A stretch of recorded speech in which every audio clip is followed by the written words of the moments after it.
Welcome back, ladies and gentlemen. My name is Camel, and more importantly, welcome back to the Elder Scrolls Detective series. A series in which we investigate, curate, speculate, hypothesize, theorize, and quite often simply highlight and discuss cool, interesting, and hidden things that can be found within the Elder Scrolls games. Today we will find ourselves abound in a web of disturbing discoveries. Unnatural or natural, we'll have to untangle the truth from the icy and ash-smeared grips of Solstheim. Now, links to my other Elder Scrolls detective videos can be found down in the description, along with links for my social media. Be sure to check them all out after this investigation. To Solstheim, the last frozen bastion before the Sea of Ghosts and the long-lost continent of Admora. This frost-bitten kingdom holds many grim yet gorgeous secrets and mysteries, many of which echo through legend, but also have grounding foundation in the island's past and present. In the north, we have plains of permafrost and mountainous ice shelves, whitewashed with cold winds and dotted with ancient interests. In these snowy regions of Solstheim, there are native albino spiders, found rarely within some caves and even more rarely found outside. Over thousands of years, they have adapted to survive in the fields of porcelain, becoming white to blend in and go for the most part unnoticed in their wintry homeland. To the south, however, the land of Solstheim has been bastardized, disfigured in blast waves of pyroclastic gas, thanks to the eruption of Red Mountain on Vardenfell. And we know who's responsible for that. And if you don't, you can learn about it in this video I've already done about the most dangerous tree in Skyrim. But the once pristine pastures of wild white forests are now rendered grey, scarred and scorched.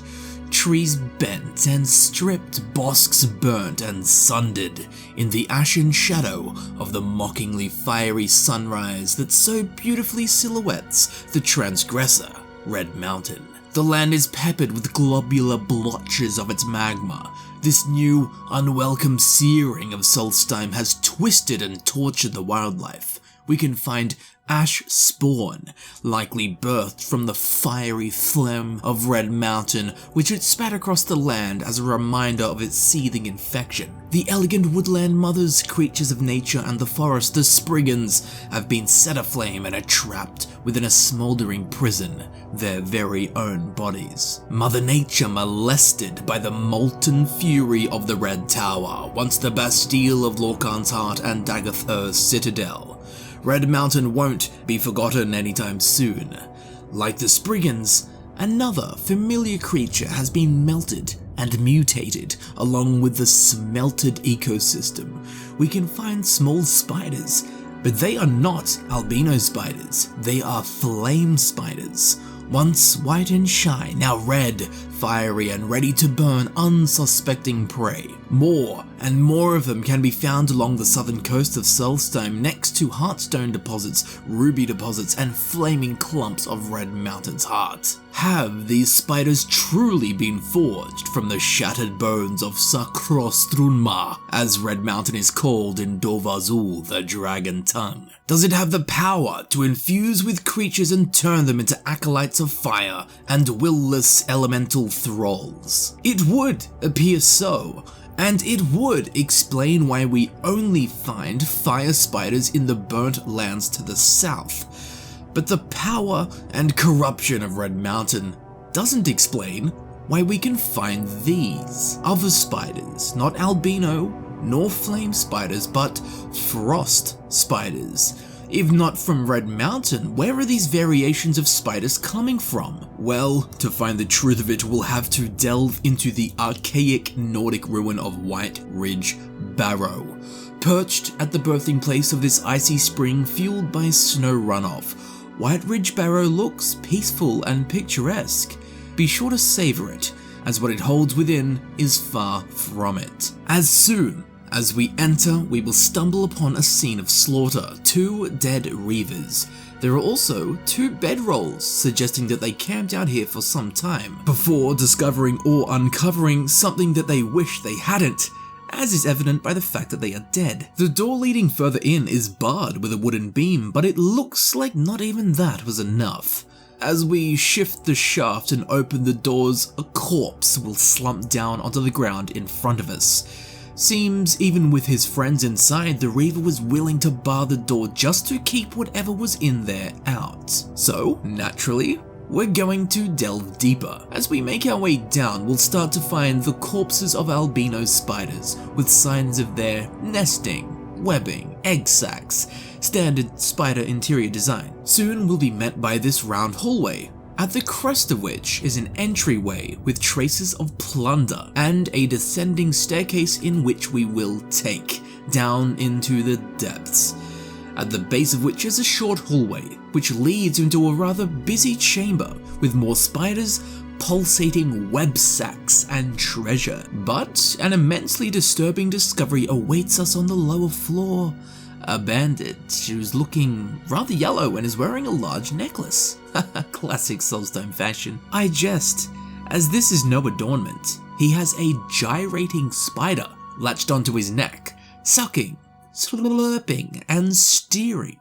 As we can see, this flame spider is on friendly terms with the bandit as they pass one another like co-workers on the same shift.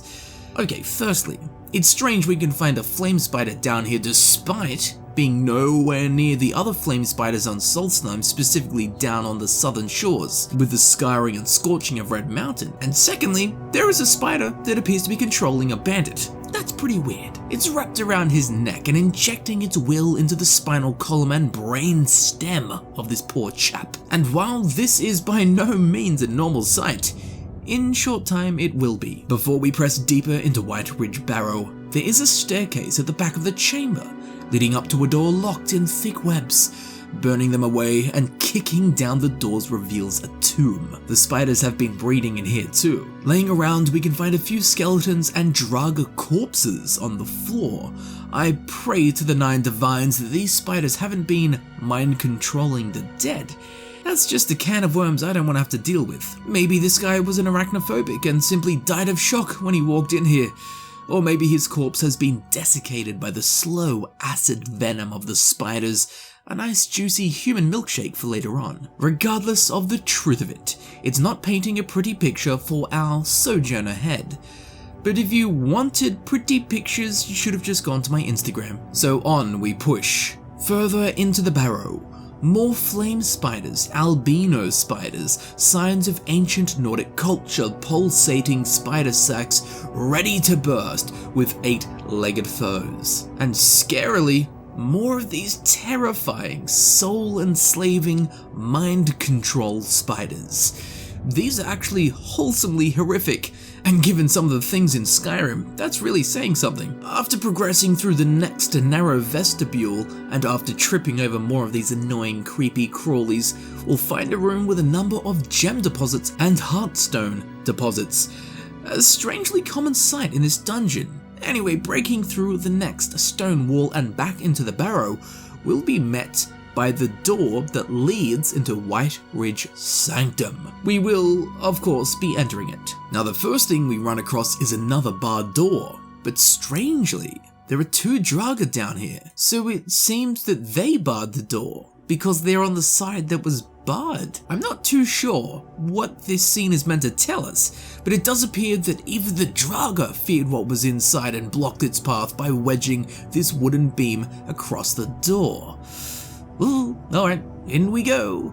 Straight into a big open chamber with many sights to see. It would appear to be vaguely guarded by these mind-controlled bandits, with their masters latched onto their necks, sinking their grey fangs deep into the flesh of their meaty vehicles. Now the room is split down the middle by a shattering chasm. If one were to be unlucky enough to fall down, you'd be met by water and have the company of many skeletons and gem deposits. Luckily, if you survive, there is a tunnel leading out. Along the way, there is a round room with a treasure chest, and if we look up, our gaze will be met by a grate, which leads straight down from the floor of the very chamber we fell down from in the first place. But to get back up, because levitation's been cut out of the game, we'll have to use this series of stairs and tunnels until out we pop back into the main hall. Now at the back of this stone gallery, there is an oddly out of place looking woman.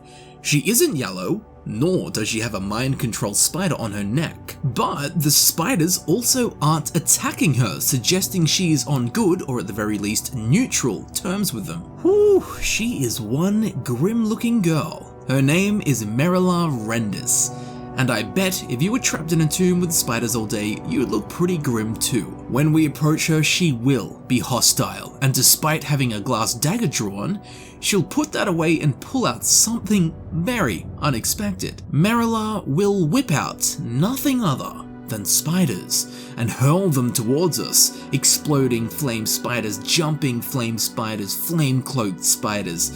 Forget using a shield, bring bug spray. And I mean, we all have weapons of choice, but hers, well, hers are more of web pawns of choice. Funnily enough, it would appear that her 8-legged grenades would be the end of her, as she blasts herself to death with her very own spiders. Merilar Rendas is dead. We should search her body and look for answers. First of all, we can find her weaponized spiders, which we'll talk about later on. But for now, let's see if her journal can shed any light on this mess. I know what he's planning.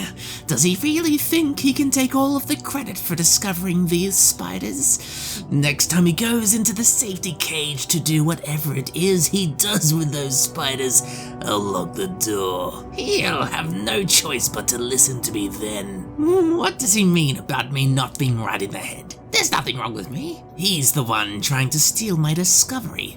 Does he think I don't see what he's doing? There's nothing wrong with me, nothing! He keeps talking to me like I'm insane. I'm not insane. Who said I'm insane? Did I say I was insane? I'll show him insane. It doesn't matter. He'll see what real power is. The chanting we heard just outside the main chamber must mean there's something extremely powerful there. If I can get my hands on that energy and bring it back, who knows what kind of discoveries we can make from it. Okay, so it's quite evident that Merilar is a little bit in the head. A few screws loose, maybe it's cause she spent too much time on the web? But there are some interesting things revealed here. Discovering spiders? Safety cage? Chanting power? Let's have a poke around and see if we can find any of these things that she's talking about. Well, at the very back of the room where she stood, we can find a huge clump of webs. But if one looks closely enough, we'll discover that there is actually a passageway being blocked off by these very webs. Naturally, we'll get rid of these damned webs and see what's in there. As we approach the next ritualistic looking door, we'll hear it.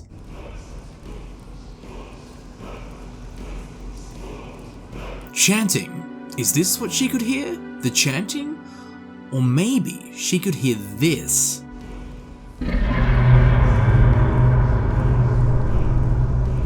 The great and haunting howls of something deep and powerful. This is likely the power that sent Merilar insane. A common thread in the Elder Scrolls, people being sent insane by underground power. Let's find out what's back here. A small chamber with a word wall. That explains the chanting, and likely what Merilar was seeking. The great hidden power locked within the word wall. But be cautious. As we approach, we'll unwillingly discover that this is the resting place of a great and ancient dragon priest named Dukaan. Translated from Dovazul, his name means devour kine or dishonor. He was one of the priests to serve with Merak and will use frost and conjuration magic to destroy us. Now he also bears an eponymous dragon priest mask, Dukaan, which you can learn more about here in the guide I've already done for it. Now if we turn around, under the stairs we came down, we'll discover a source of even greater power. The Black Book, the Sallow Regent. Woe betide my fate-wrecked heart, which gives no tender shine to he, who gave his favor up to gods and brought his blood-struck mind to me. This tome of inter and outer realm knowledge is a gift, a curse, left by the Daedric Prince of Knowledge Hermaeus Mora. This black, mist-infused ingot of paper and power is the source of the godly howls and echoes we heard earlier.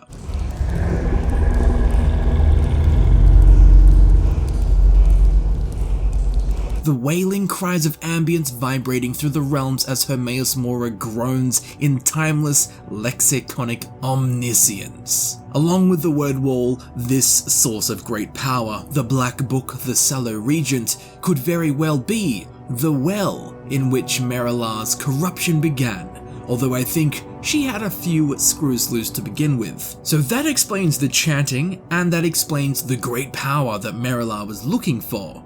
But who was the he she referenced, and where is this cage? Well, there is one last passage we have not yet explored that stems off of the main chamber, making use of these wooden ramps that lead through a hole in the wall.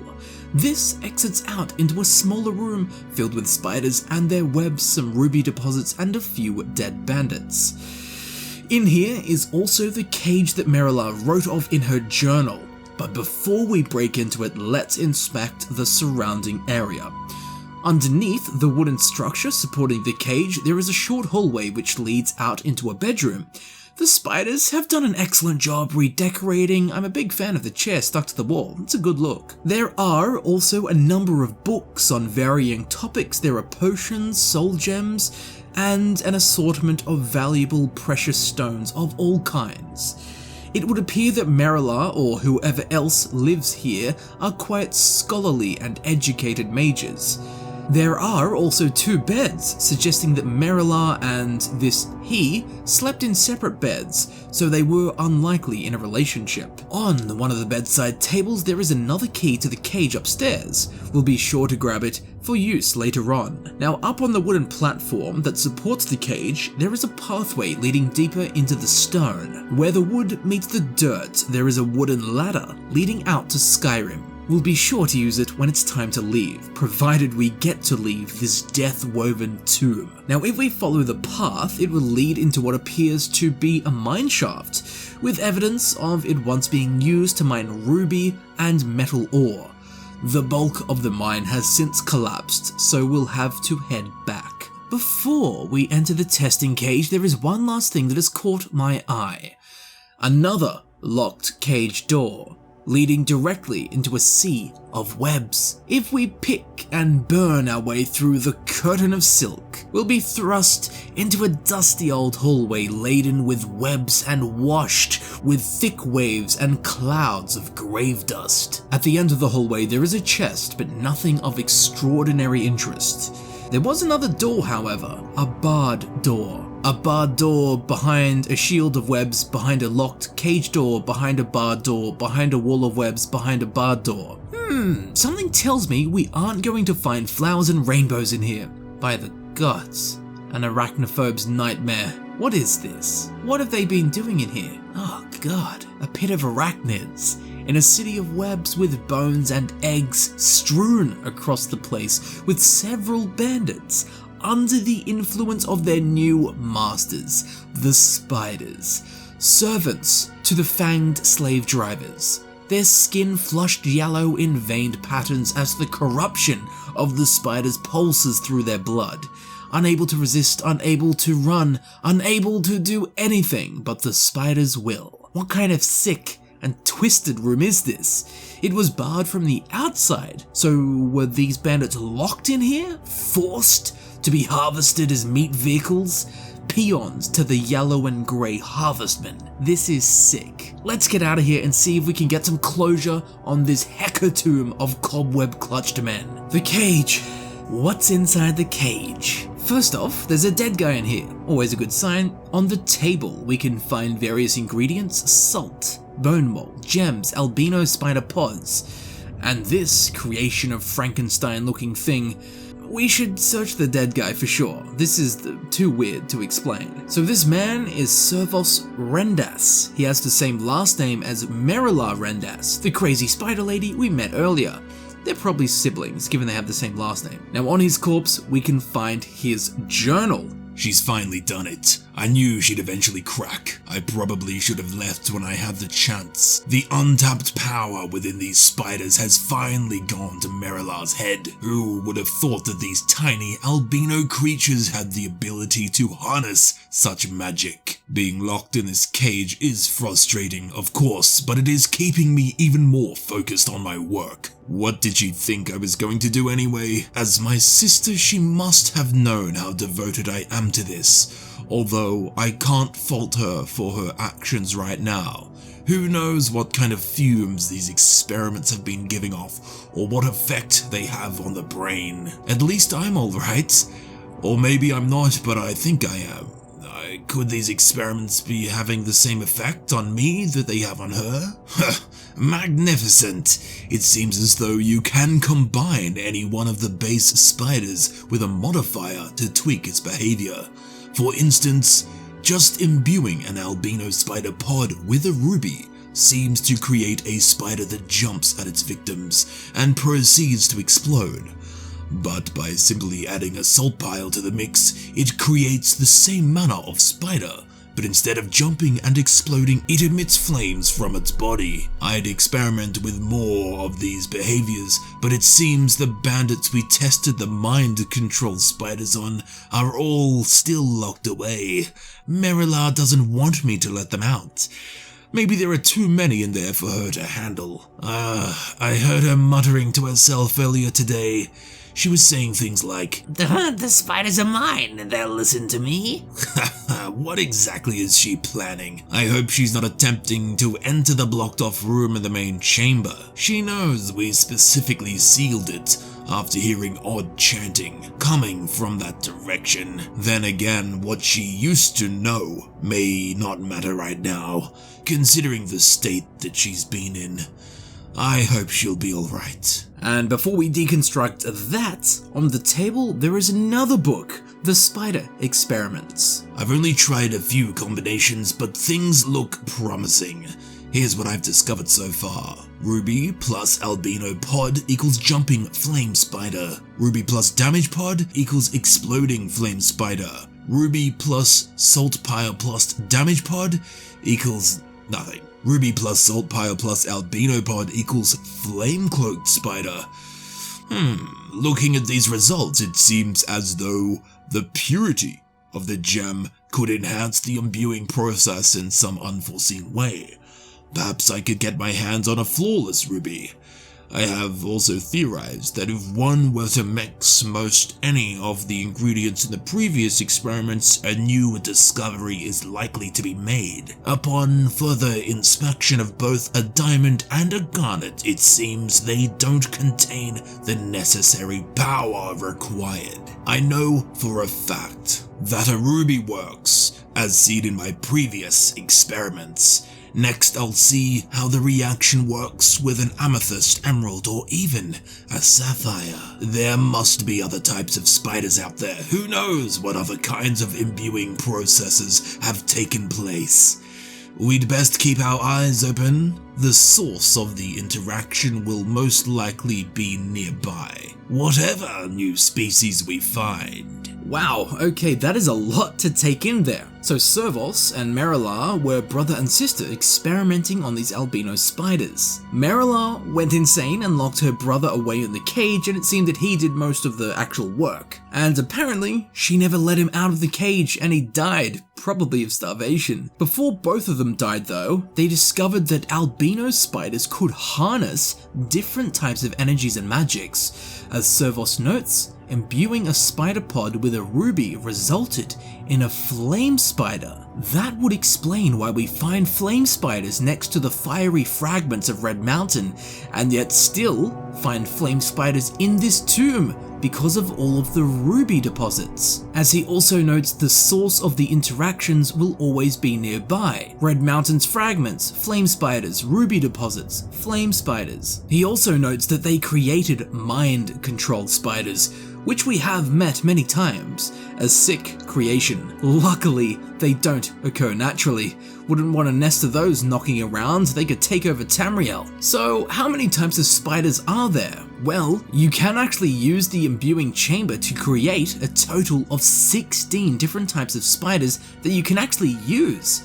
Now I have done a full guide on all 16 spiders, that I highly recommend you check out as we run through in depth how each of the spiders works and how you can utilize them. And some of them are actually extremely overpowered. But for now, for this investigation, let's get out of this tomb, please. As we exit from the ladder we ran into earlier, we'll come out inside a small wooden shed surrounded by albino spiders and frost spiders. Now this is interesting because there is a sapphire deposit right here next to the shed, right next to where they're breeding. So these albino spiders and their variations do appear to occur naturally. Albino spiders breed and nest near a specific type of gem deposit, i.e. ruby, sapphire, emerald or amethyst, and they will become infused with their energies or magics, creating new subspecies of spiders, notably flame, frost, poison and shock. In Dwemer ruins, there are also a very rare oil spider, who, if you watch my guide for them, you'll know are probably the most OP thing in the game. Now, while these spiders do occur naturally and absorb powers, energies and magics from specific gems found within their natural surroundings, as Servos Rendas discovered, when the right equipment and ingredients are used, their mutations can be forced, and one can arm themselves with an armory of weaponized spiders, just as Merilar did when we ran into her. And despite all the different types of spiders, I think we can all agree that the mind control spiders are the creepiest. And while albino spiders are unique to Solstheim, this got me thinking. Down in the ancient Dwemer city of Blackreach, or Fal Azadam Din as it is known in Dwemeris, there are a huge infestation of spiders. Luckily, thank the 9 divines, these are normal spiders and not albino spiders. Now the reason that that's really good is because down here in Blackreach, we don't find ruby or sapphire or emerald or amethyst deposits, we find another type of deposit, geode veins. When mined, they yield soul gems. Soul gems, the key ingredient required to create mind-controlled spiders. So, imagine if someone brought albino spiders down here to breed. Instead of harnessing the power of rubies or emeralds, they'd harness the power and magic energy of the geode veins, soul gems, and they would breed naturally into mind-controlled spiders. If left long enough, Blackreach would become a super nest of spiders that can latch onto people and take control of them. Imagine if they broke the surface, it would literally be the zombie apocalypse of the Elder Scrolls. Well, a variation of, because actual zombie apocalypses have taken some form in the Elder Scrolls before. But regardless of specifics, how scary is that? And the fact that it could happen. The only thing that needs to be done is for some albino spiders to be brought down into Blackreach, left to breed naturally. Next minute there is a naturally formed army of mind control spiders ready to take over the population of Tamriel. Everyone's going to be walking around in full steel plate armor. Luckily, I don't think anyone's going to do that. But again, this got me thinking, what if one of the bandits being mind controlled in White Ridge Barrow knows of Blackreach, and the spider controlling him forces him to carry a bunch of albino spider eggs